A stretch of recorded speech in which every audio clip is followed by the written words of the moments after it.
Y gracias a este acuerdo de colaboración eficaz, hoy Odebrecht está obligado a decirnos cómo financió campañas electorales y cómo se pagaron comisiones ilegales para el procedimiento de las rutas de Lima y cómo ahí también se financió campañas electorales. Es decir, estamos consiguiendo información extraordinariamente valiosa que nos va a permitir meter en la cárcel a los corruptos, pero también recuperar cientos de millones de dólares de reparaciones civiles.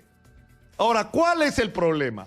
Que este acuerdo incluye una cláusula según la cual el Estado peruano, a través de la Procuraduría, le permite a Odebrecht vender la hidroeléctrica de Chaya, que es una obra y un contrato que nosotros hemos cuestionado en este programa. Pero en fin, ¿y qué dice ese acuerdo con respecto a ese punto del acuerdo?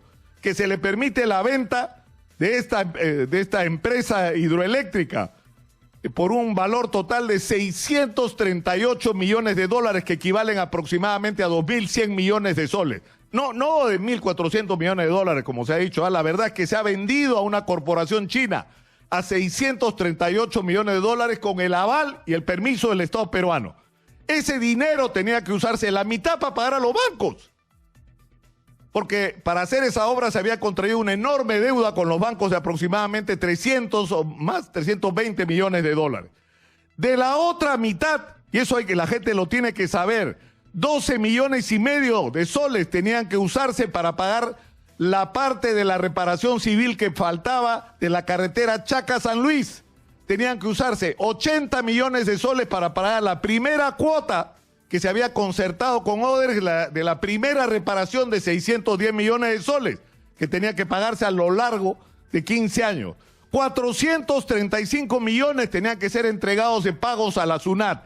Y la diferencia, es decir, 524 millones de soles, se le entregaban a Odebrecht. ¿Pero para qué? En primer lugar, para pagarle las deudas a sus trabajadores y a sus proveedores, que es una deuda enorme, y para pagar una serie de gastos que incluyen los procedimientos de la colaboración eficaz.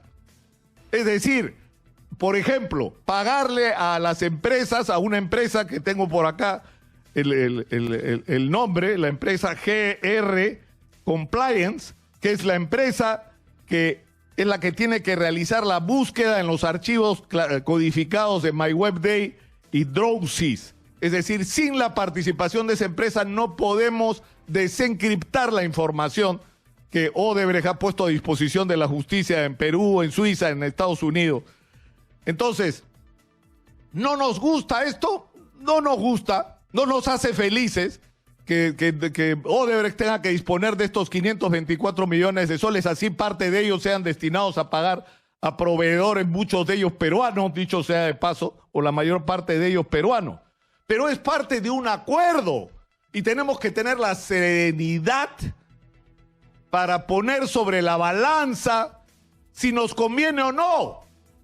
Es decir, si decimos no nos da la gana de pagar los 524 millones de soles, ¿cuáles son las consecuencias que podemos tener? Y las consecuencias pueden ser que perdamos el acuerdo, que no tengamos toda la información que estamos teniendo hasta ahora, por lo menos en 13 o 14 casos escandalosos de corrupción, que, insisto, no solamente permiten meter en la cárcel a delincuentes, sino además recuperar cientos de millones de soles para el Estado peruano.